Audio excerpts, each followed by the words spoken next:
Ooh, there it goes. Here we are. Here we I saw are. the button. Okay.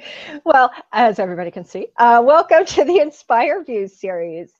Get more comfortable. My name is Cherrise Boucher. I'm a transformational life mentor and energy healer.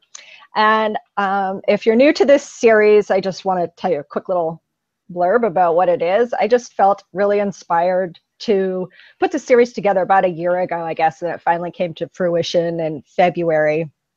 And I just wanted to connect with people who live passionate lives and do what they are passionate about and share their stories about how they got there, because we all have obstacles that we encounter, and then those little fears and doubts that creep up and start talking to us in our heads, and I have them share how they get past that, what tips and tricks they've used.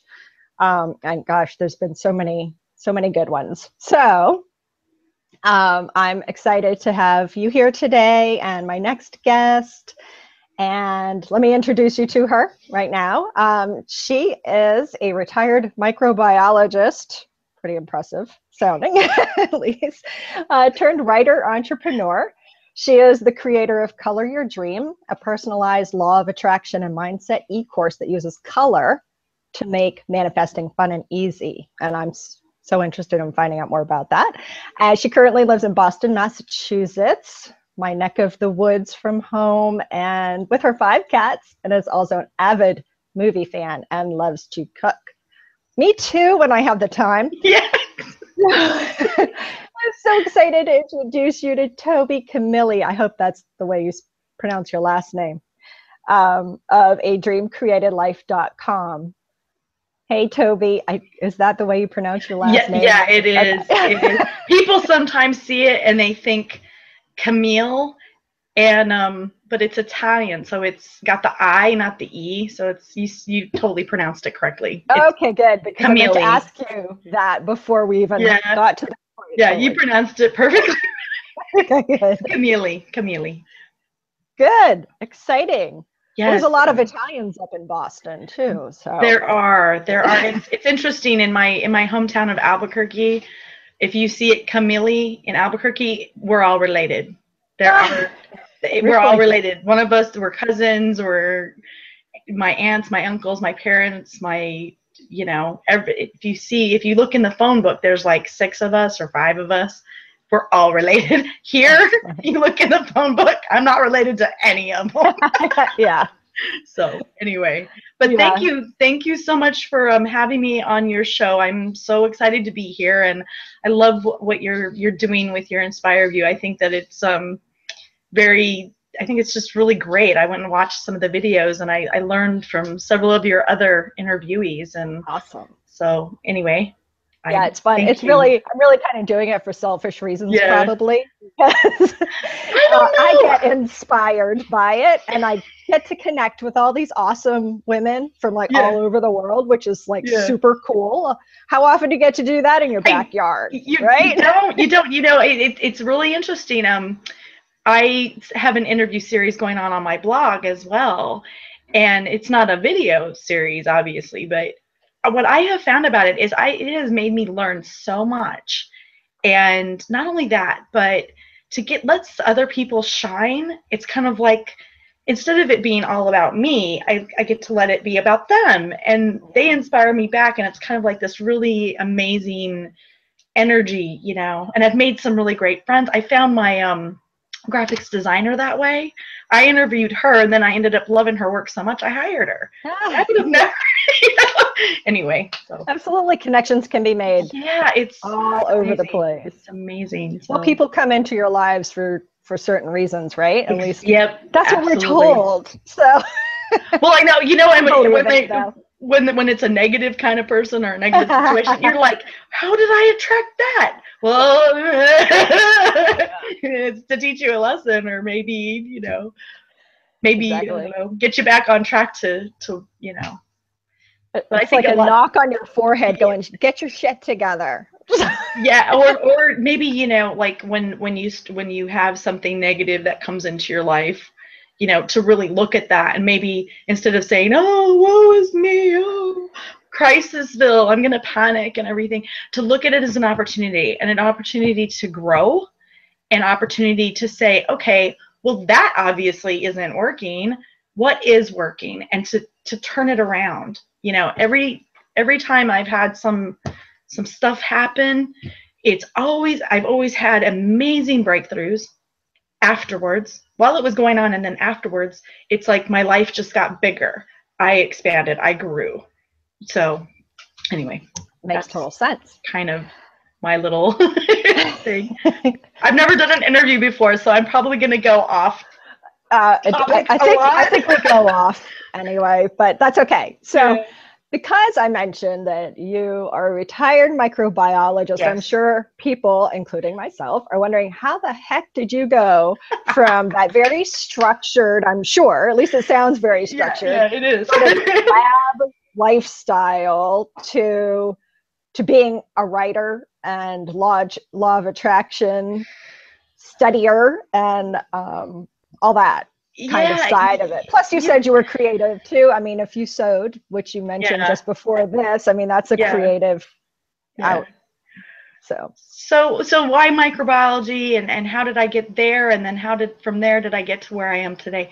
Well, as a kid, I had always wanted to do something creative. I wanted to be an actor. I wanted to be a musician. I was a musician. But the little, my parents and everybody kept saying, you need to do something safe. Like you can do your acting and stuff for fun. That's a hobby, Toby. Like you shouldn't go for that as a dream, or music. And I liked science, so I went for science. And then, I ended up dropping out of school because it didn't feel right, and I just wasn't sure. I got married, I moved to Hawaii, I went back to school, and I went back into, of all of the things I took in school, I thought I was going to end up a nurse, but I really liked microbiology class. Like, I was good at it, and I liked it. So that's, one of those moments where I actually did listen to my heart, and I did go for it. Finished my degree and started working in the laboratory. But was it, did I feel super excited about it? No, not exactly. I liked the actual studying of microbiology, but working in a laboratory, not so much. I got fired from my first job ever out of college. I'm letting it all out today. It's all coming out. I got fired because that structure of, being told what to do, where to do it. I was paid very, very little to do my work. I felt that I always felt that I deserved better. And I can remember sitting in that lab, that first lab, before they fired me, and looking out the window and thinking, is this all there is? Am I going to be like my coworkers and be here for 20 years? Oh God, help, Lord, no. I got really scared, and it frightened me. And I think I sabotaged myself, which is why I got fired. I opened my mouth too many times. So that was, that was the first time. But there was a lot of external pressure for me to continue working in the lab, because saying you're a microbiologist, clinically certified, clinically whatever, it's impressive to people. And I think that I continued to go back to it. Well, one, to pay the bills, even though I didn't like it. I didn't like it. After that first job, I really did not want to go back, but I did. Always dreaming, though. There was always something niggling in me, in the back of my mind, in my heart, that said, this is not you. You get in these jobs, you do just fine, but really, is this really what you want to be doing? I mean, look at your coworker. You have a coworker that's been here for 30 years. 30 years. Same job, looking at the same four walls, looking at the same 20 people. Like, when I imagined myself in that position, like being there like them, it scared the bloody hell out of me. But I didn't know what else to do. We're taught from such a young age, you have to do A, B, and C, and D in order to be successful, in order to have a good life. Now, does anybody ever mention happiness? No. No. Does anybody ever ask you what you want to do? No. They put you in class. To give you a test. They say your aptitudes are math and science or art and history or this or that. And they say, these are jobs you should get. These are jobs you'd be good at. Now, they never ask you what exactly you want to do. Nobody ever asked me what I really wanted to do when I was a kid. The few times, or if they did ask me, it just never, I love stories. I love movies. I liked being on stage. I was good at it. I liked music. Nobody ever asked me if that's what I wanted to do. So years later, as I go off on one tangent, I'm bringing it back around. I am bringing it back around. It's coming back. So, losing that first job and then going back to the lab, I left the lab in 2006, really with the intention of never going back. I went into sales. I liked interacting with people, but again, didn't like working for someone else. It's all been kind of a hop, skip, and jump, journey kind of like this to really figure out that I am too creative to be an employee. And when I was listening to my heart and doing what I wanted to do, I felt better. I wasn't depressed. I didn't have to be on medication. I wasn't coming home from work every day crying, I ended up being a professor for a while. I really liked being a professor, but the pay at my university wasn't good enough, wasn't sustainable. And I always wanted to be a writer too. So here I go, I end up coming up here to try to make ends meet. And then I move here to Boston. And in the past, probably 3 to 4 years, I've really started to listen to that soul fire, that little inner person who says, so you haven't done this before. You've always wanted to be a writer. Just do it. Didn't know, I went on some other tangents as well in my life. I ended up in network marketing. That was a disaster, major disaster. But coming full circle with it, it's that listening to yourself. And, now it's like I declared myself a writer and I just did it without that external influence of people telling me. And I still get it today. I still have people contact me and saying, so when are you going to go back to lab management? When are you going to go back to the lab? And I have to say, never. And they go, but you were such a good tech. Yeah, I was a good tech, but I was not a happy tech. I used to come home every day and cry. Yeah. I used to, get myself in trouble for being creative on the job. Or for, I did. I'm trying to think of how you can be creative as a microbiologist. Oh, it's not anything bad. It's not like you mess with patient specimens or anything like that, but just coming up with new ideas for training. I had managers who were like, oh no, but we can't train our people like that. And it's like, well, yeah, we could actually. I think it would be better for them. Ideas for workflow. I had ideas to make the workflow better. I told my boss at one of the labs I worked at that I felt that we had too much responsibility on one of the benches and we should split it off. Mm-hmm. He was like, you're crazy. No, that's the way we've always done it. And it's like, well, no. I'm trying to make things better for us here. Yeah. Because, but it's stuff like that. And being funny at work. I've gotten in trouble for making everyone laugh and being funny. It's like my sunshiny personality just rubbed certain managers the wrong way. So, they probably go home and cry every day too. You know what? I know actually. You know what? Many of them come into work, scowl face, like I don't want to be here today. It's like, you know what? Neither do we. Like, I at least come in smiling. I had a flat tire on my way to work, but I'm still here. Or, I almost skidded on the ice into the thing, but I'm still here smiling and giggling.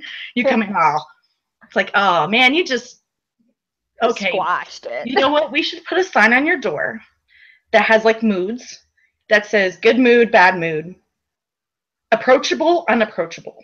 So you can set it. If you don't want anyone talking to you today, just put the sign on your door and close your door. We will leave you alone. That's right. I'm so terrible talking about my past, but now in the now, um, I actually don't get tired like I used to, and I wake up and I feel, oh, I'm alive and I'm awake. I don't have to drag myself out of bed.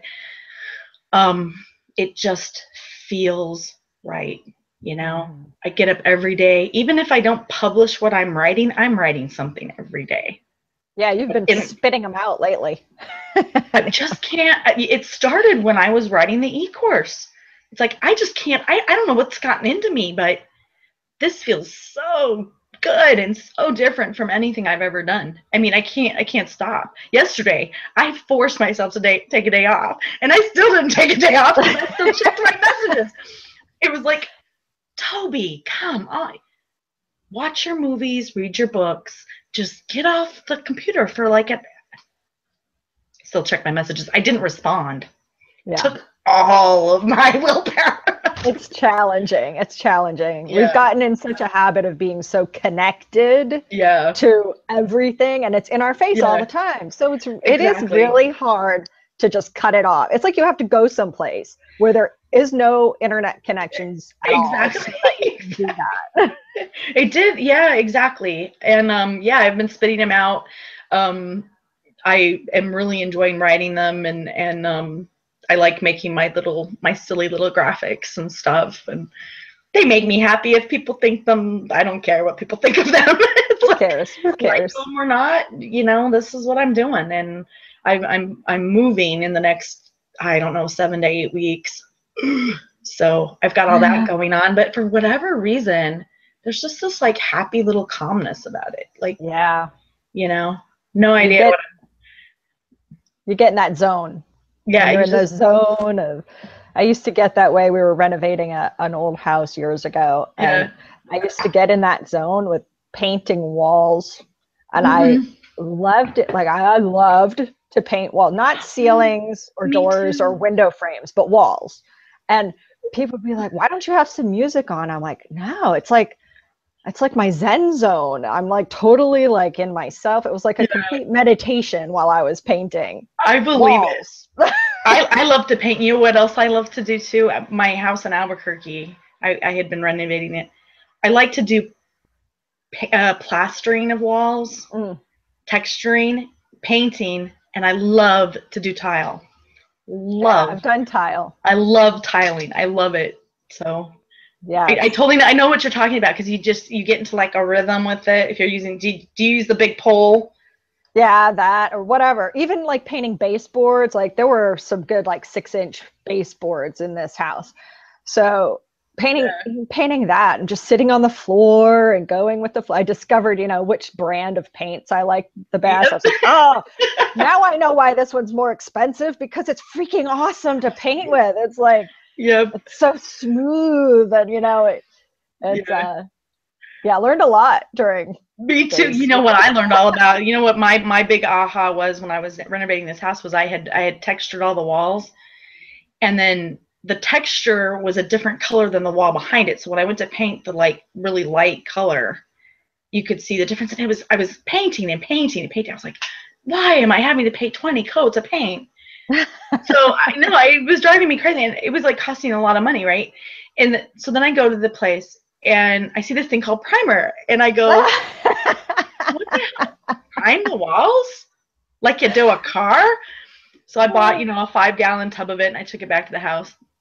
I did my first coat of primer, second coat of primer, let it sit, did the 1 coat of paint, and I was like, oh my God. I told my dad, I said, how come we never used primer before? My dad goes, I don't know. It's like, that's funny. The primer is like $10 for 5 gallons. The paint's $37. Yeah. Plaster and drywall will just suck up paint. The paint. Exactly. It's like, so I learned that. But anyway. Yeah. That's funny. We're on a totally different topic now. We're talking about house renovations. So let me talk a little bit about this e-course, because I haven't actually, I think your approach is very different, and that's what really intrigues me about this, because it sounds Well, I have to say that my favorite color from when I was little, they thought maybe something was wrong with me though, but it's black. It's always been black. Black, I used to yeah. color everything, even in preschool, I would color my pictures black. It's just my favorite color. I freaking love it, right? Yeah. And like a brand new box of crayons. Oh my God, that black crayon is like gold to me. That's I to still love a brand new black crayon, Crayola crayon, you know, because that's the smoothest kind. Yeah, I know. And the most vibrant. They're the most vibrant Crayolas Oh my ever. God. I remember that feeling as a little kid, you know, when back in the day when they actually used to give you school supplies and you didn't have to supply the entire school with supplies like they ask us to do now. And we'd get our brand new box of crayons. Oh, that still makes me feel excited. So anyway. So black, that was yours. Black. It's kind of funny because black in my program is not one of the colors that I know use. That. So I'm like, what the heck with the black, lady? Well, it's because, and it's not because I don't like black. It's just when I was putting together the program, it's kind of rainbow. There's no white either. There's no white, and there's no pink, and there's no turquoise. It's the 6 colors. So if you take my course, okay, so if your favorite color's not there, pick one that's there. That's your second best. Whatever other one makes you feel good. Doesn't necessarily even have to be your favorite, but whatever one makes you feel good. I bet your other one would be red. Am I right? I like or green. Green? Probably. Green. Well, regardless. But it changes though. It changes. I think it does, and our moods also. Because like some days I wear a lot of purple and pink. I'm wearing one of my shirts today, purple and pink. Other days I like green. Yeah. Other days I like orange, which it's like off, different. But I don't really wear red. Red and me don't really get along. Nothing against people who like red, but I like it for cars. Red's a good color for a car. Every car that I've had, I have to stay away from them because every car I've had that was red or a variation of red, like maroon or something, has gotten wrecked. So, and usually always no fault of my own. So I'm staying away. It was attracting it. I'm staying away from any shade of red in a vehicle. Yeah. Yeah. I don't blame you. Well, let's see. My first car ever was red. My second and my third cars were white. And then I had a green car. Now I have a blue car. But my blue car looks black. It's so dark blue. Yeah, it's like that I have midnight one sort of like that too. I love it. And guess what the car's name is? Blue. So creative. I was really stretching my mind that morning. All right, so back to my course. So how do you combine the law of attraction with your favorite color? Okay, so it's like, I'll tell you the little background story of how it all came to be. Back in 2013, I discovered the law of attraction after being fired from my last microbiology job. Again, another firing. And I started studying because I wanted to know, like, why were these themes and these things kept happening to me in my life? Well, throughout my studies of the law of attraction, I was reading books, tons of books. I have a notebook full of like all these exercises, and I would do some of them, and some of them felt better. Some of them I saw results right away. Other ones I didn't see results at all. Other ones annoyed me, like vision boards. Don't ask me to do a vision board. I ain't doing it. Yeah. At this point in time. Now, in the future, that could possibly change because we're, always evolving, always changing, always learning. But back then, I had all these exercises that I was doing, like activities from all these books. I mean, we're talking the Joe Vitale stuff, the Secret stuff, Lisa Nichols stuff, the Abraham Hicks stuff, Louise Hay, all of them. And then some other books. I can't remember the name of the authors. So I have this list. I have all these activities that I've done. And I started wondering, like, why is it that some of these activities work better for me? Why is that? you know, and when I start getting that inquisitive little hamster on the wheel, why did that, must be something to do with me, where I am right now in my life and who I am, my personality. So I felt like I wanted my law of attraction e-course to be very different from, you know, kind of taking all of everything I've learned, all those activities, and sharing them, but in a way that would make it easier and better for my customers, my, you know, my students. It's like, well, how could I do that? And so I started thinking about the personality thing. And, you know, if you've studied personality at all, my second degree is in psychology. There are these massive personality tests that you can take, and they will, you know, they take forever, and then you get numbers and letters. You get letters, ENFBJ or whatever. I was intrigued by that, and I said, what about color? Because there's colors. There's colors. Our personality. Each color has its own like personality traits that are attributed to it.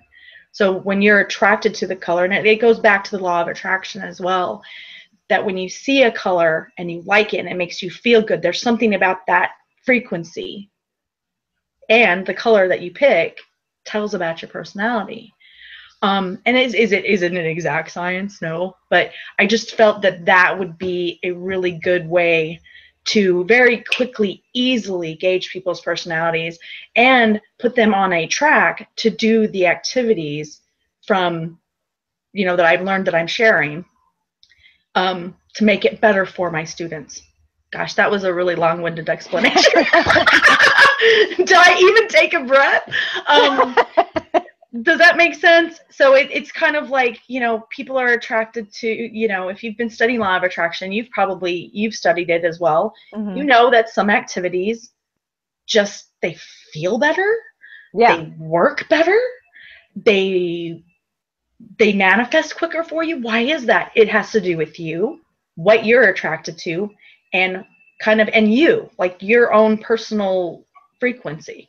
Mm-hmm. And tying that back into with the color, you pick your favorite color in my program, and it's going to put those in an order for you to work better for you.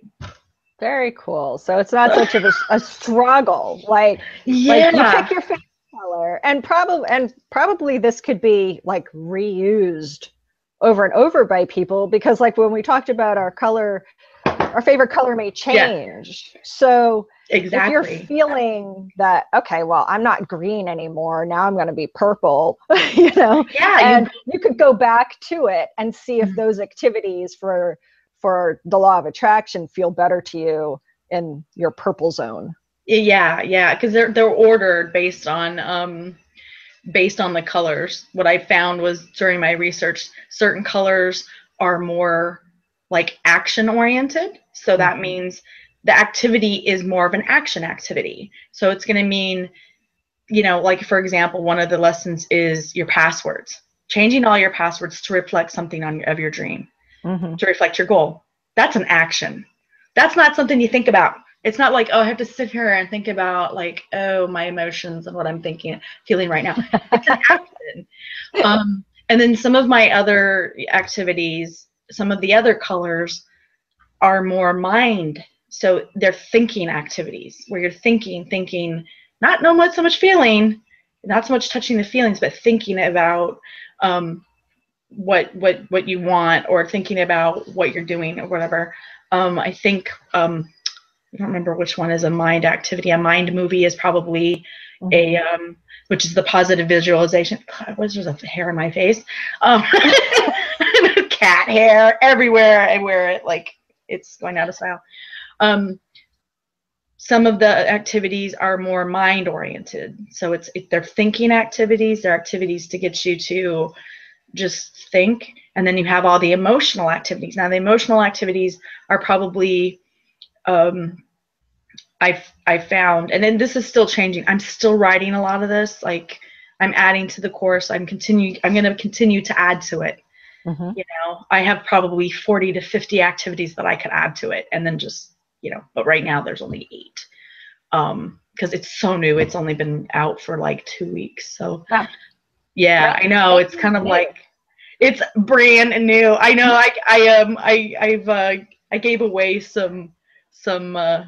I gave away the e-course to several people just to get some feedback on it. But I'm telling you, man, when I think about this, I get so freaking excited because I'm like, nobody is doing this. Yeah. Like, I haven't seen anything like it. So no, nobody's doing this. And, you know, I want everybody that I come across to be able to manifest and to have fun with it and not to struggle like I did for that year and a half of like literally I checked out, Cherrise, man, you'll laugh.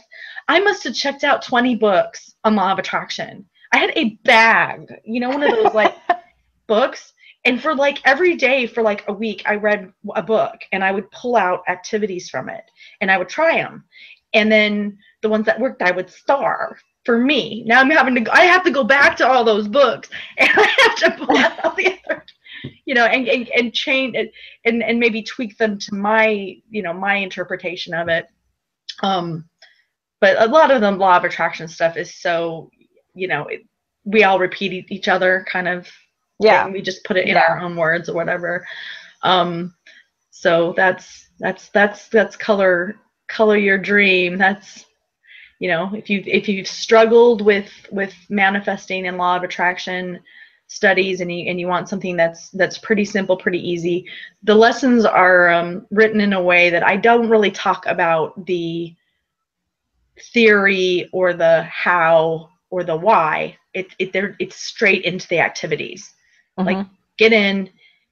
If you're taking my course, you've probably heard all these things before, but it's going to be that I don't explain it, although I am writing a book to explain it, explain law of attraction. So you're not supposed to worry about the how anyway. I know that's exactly. You're supposed to just do and have the faith, have the end vision in mind, and just take actions toward it. But don't worry about the how. I know some of the books, man, out there, they like, I was reading the book like How to Get What You Want and blah blah blah or whatever, and then like where's the activity? Like, this is all theory. Like, I know I'm a magnet. Excuse me. I know my thoughts are things. Like, I've already heard this 50 times. Like, come on, where's my activity? I want to do my thing. Come on. What do I do? You want me to do a vision board? Are you serious? Right. Yeah. Oh, well, I created a little 5-day challenge recently, and I'm going to, because really it was a personal, I had to do it. I've been wanting to do it. Somebody suggested it to me and I wasn't getting it done. So I made it public on Facebook and I invited people to join, and whether it didn't matter if they did or not, because it was about me being accountable for doing what I wanted to do, which ended up really cool because I created this whole thing out of it that now I'll put out there again in some way, maybe as you know, people can sign up for it in an email and it just comes to them every day. But it was super easy. It worked with the chakras. So it was working with your energy and intentions and getting the universe on your side and listening to what the hell you want to come into your life. But it was making I called it a vision vessel. So it was a jar. And you cut out all the pictures like a vision board, but putting it on a jar that you can put money or tokens in or something that you feed it every day. So it felt much better to me. Than a vision board. It felt better in that form. And I was so, I'm so thankful that she suggested that now, because I like that. Sometimes it's just a matter of the form that something takes on. I didn't like the whole board thing because that just felt so flat. And I'm like, where the hell am I going to put that thing? Like, I don't have any place to put it where I would see it every day. And if I put it in a book, it'll be closed. So I won't see it every day. If I put it in a jar, it's much easier to put that someplace where I can see it every day. That's smart. Pay attention to it. I think I'm going to do that actually. Because I've noticed that I like having my goals up. like my big goals. But like, I don't know if it's just for me, I see that vision boards are one of those mind type activities.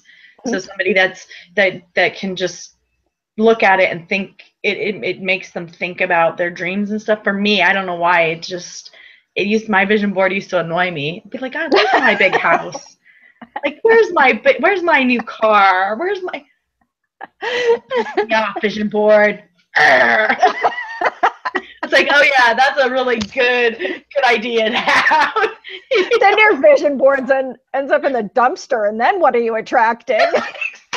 Actually, I didn't actually put mine in the dumpster.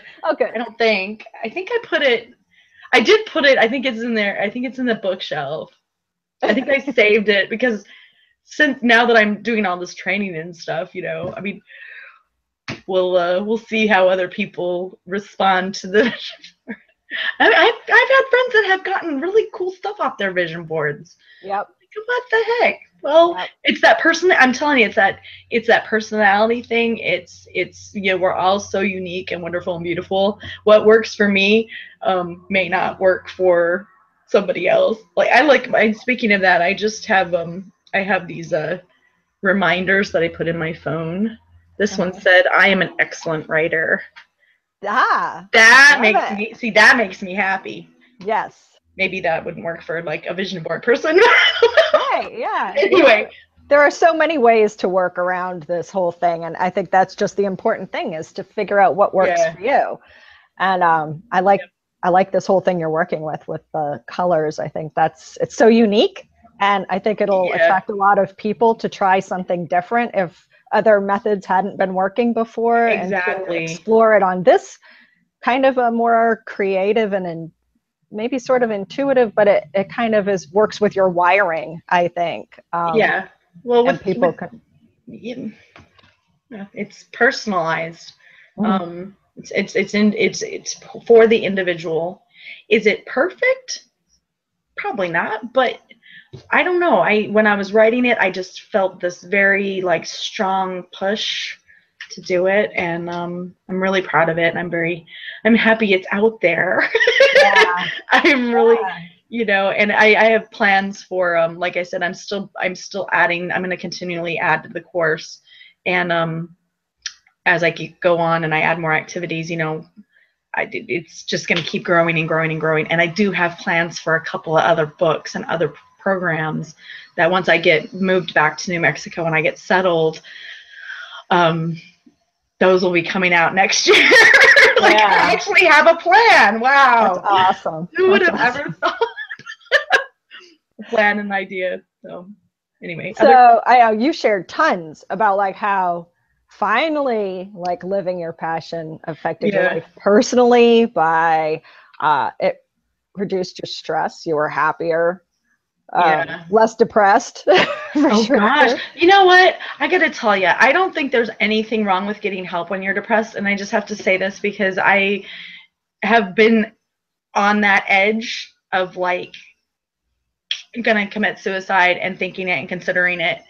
And I actually went, you'll laugh. I went into my doctor's office and I said, "Can you put me in the hospital just so I don't have to go to work anymore?" I said, "Call it my what did I call it? I was in tears too at the time. But can you put me in the hospital so I don't have to go to work anymore, and they'll pay for it?" Like, right, yeah. And at that point I was at a very, very, very low place in time, and I did go on medication, and I don't think there's anything wrong with that at all. If you need help, if you are in that kind of feeling that awful and that bad, absolutely get help. Call a friend, call somebody, go to your doctor, just let it out, man. Do not keep that shit in. It will freaking eat you alive. Yeah. And as far as like, I'm not on medication anymore. Maybe I need to be. But there's no shame in getting help. There's no shame in getting out of a bad situation, no matter what it is, be it a job, a relationship, or whatever. But definitely, you know, I think that was one of my other moments that I decided I wanted to be happy. I didn't care where I was or what I was doing, but I wanted to be happy. And slowly, now it's amazing to me. I bet if I went back to my old doctor in New Mexico, she'd be like, "Who the hell are you?" You know. So, but yeah, okay. That's awesome. You can ask me another question. I mean, that's important. And Yeah. because you were in, I mean, there are probably many factors. I mean, I've been at low points in life too. Yeah. And there are many contributing factors for sure. But a big part of it is not, to me anyway, was not really doing or being who I should be, not being Yes. authentically myself, and not listening to those things that kept popping up that saying this has to change. Yeah, yeah, yeah. I totally agree with that. I believe that when we are not being ourselves, our energy gets stuck, and it comes out in different ways. Yep. We put on weight, we have health problems, we get depressed, we have physical ailments. Have you ever had that, the physical ailment thing? Have you had the I've energy had that over stress. Yeah. Like I'd break out in hives, or I'd get sick to the point of throwing up. And there's nothing like hives. This was back in college, and I would go to the doctor, and there's like no reason. I haven't eaten anything different, blah blah blah. Finally, I was just like, this is stress. So you know what I said? I said, fuck it, quite frankly. And I said, tomorrow is going to come, whether I finish this project. I went to school for interior design, so I had to do a lot of boards. I was like, tomorrow's going to come and go, whether I finish this or not. So all I can do is the best I can do, and then let it go. And that has never happened to me again. I've never broken out in hives or felt that. Well, during my divorce, I got some of that nauseous feeling. that was different than this. Yeah, divorce is one of those, like, did you ever feel like it like happened? Okay, so it was going on, and then it ended, and then like later on you were like, what was that? Yeah, kind of. It was the most bizarre period of my life. You just kind of like, it's like you're in a fog. You don't even know you're in a fog. And then after it's over, said and done with, and you've been alone for a little while, you're like, damn, like, what? For me, it was like, what was that? Like, what was I doing? Like, what? I know. And then you come into yourself. I know. I took some time to do that. And I feel like that's I mean, it took me a few years after that, but I finally got to a point where I had to take time to listen to myself and say yes to things that interested me, and following what I was passionate about or interested in, and finding out what my passions were. And it makes a huge difference. So, which is kind of why all this came about, you know? Exactly. Yeah. To do that, and that's what you did. And took a total like twisty turny thing to go from the lab to being totally like boundary free, essentially. Oh God, I love it. It's the best. Create every day. Yeah, I get to create every day, and I get to connect with people that I like. Yep. I don't have to deal with people I don't like anymore. I like that. Like you, I like you. Ah, thanks. I like you too. You know, I like you. You're kind of in the same, you know, been through we have a similar story, and I love what you're doing with this. And I didn't know you did crystal healing. Yeah. I love my crystals. I think they've kind of, in New Mexico, I used to have them out all the time, but now living here, I have this thing where things go missing in my house. And I don't need them. Does this happen to you? Things will go missing in my house. Just missing. They just disappear. I see them one day, and then they're gone. Like, I had a necklace that disappeared for like 2 years, and I just recently found it. The week that I made the decision to move back to New Mexico, the necklace showed back up. Isn't that crazy? I know. It's like, I love that stuff. It like gives me goosebumps. I know. It's like the universe said, okay, now it's back to that. My crystals have gone missing, but they're here. They will show their face when they're ready to be be That's messed right. with. So anyway. Yeah, I love them. They're like, This is they get me cool. so excited. I love them. I have them like all over. I freaking love them. So yeah, I don't. That's a whole other story, though. I won't go off on that tangent today. I know I'm like pulling you off. Yeah. Focus. So, okay, I want to make sure we give information for people to connect with you, which will be on my website too. Absolutely. At CherriseBoucher.com and the Passion Base, and it is totally free. I am just like giving this stuff away. I used to have it as a sign up to gain access to it, but it was starting to not feel like that was gelling with me anymore. So I hope that if anybody wants to connect with me more and maybe get to know me a little bit better, that they will sign up for my newsletter. I put that out only about twice a month, and I don't harass you with other people's crap. So, but of course, if there was something I was really passionate about, I might have to share it, but it's not, it's like a twice a month thing. And so all that is at CherriseBoucher.com. And also it will be on my YouTube channel, so you can go there and grab it. And you have a free guide on how to start living a dream created. Am I saying that right? How to start living a dream created life today. Yes, it's a long title. It's going to go through some changes at some point.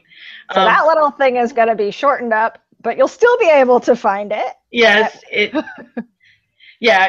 on my website. It's dreamcreatedlife.com, and it's just like it's a PDF, a free gift on some stuff that you can start doing today to live a dream created life. And that's it.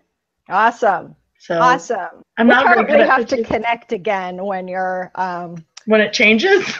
No, I mean when you're like back and life is going to shift for you, I'm sure, in so many ways when you move back to New Mexico. So I'm sure that this will expand along with a lot of other things. So I totally want to stay connected. Oh, absolutely. And share. Again, we can share on here, because I have no idea what my plans are with this series after this year, but I committed to 2015 and I love it.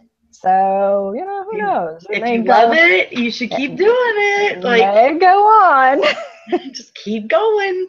Yeah. If you need to take a break, take a break. I'm probably going to put some of my interviews on hold for a little while, just because it's a lot, it's a lot, right? Well, you have to do what's manageable for you. And I still work full time. So that's why I put out interviews every 2 weeks. So it wasn't overwhelming for me. So I think everybody can fit in what they like to do. You just have to manage your time and not overwhelm yourself by trying to go all gung-ho, like I'm going to do one of these like daily interview things for 2 weeks or something like that. If you're working full time, that's just impossible. So don't stress yourself out and get hives over doing something that's not manageable.